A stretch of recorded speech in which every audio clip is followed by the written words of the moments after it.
আমি একটা জিনিস নিয়ে কনফিউশনের মধ্যে আছি। আপনার ছবি সহ হ্যাঁ, সেটা হচ্ছে ওভাররুলের মাল আমরা করতেছি, যেটা হাই ক্লোজটা অনেকটাই ডিফারেন্স। সেটা হচ্ছে কীরকম, এটা হচ্ছে যে হাই ক্লোজটা একটু রাউন্ড শেপ, এই যে আপনারা দেখেন এটা হচ্ছে হাই ক্লোজ, নিচে বাটন আছে, টিপ বাটন 4টা।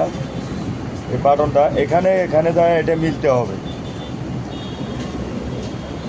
এই পাশে মিলতে হবে, এই পয়েন্ট থেকে ধরে এ পাশেও মিলতে হবে।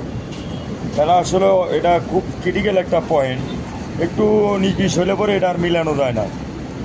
এই ক্রিটিক্যাল পয়েন্টটা যদি এই ওভাররুলের মাল এই সিস্টেম যদি কেউ করে থাকেন, তাহলে দয়া করে একটু কমেন্টে জানাবেন আসলে এটা কীভাবে করলে ওকে হবে। আমি বডিটা করতেছি, প্রোডাকশন হচ্ছে না আমার। যদি কারো জানা থাকে তাহলে বিষয়টা একটু জানায়েন প্লিজ, দয়া করে।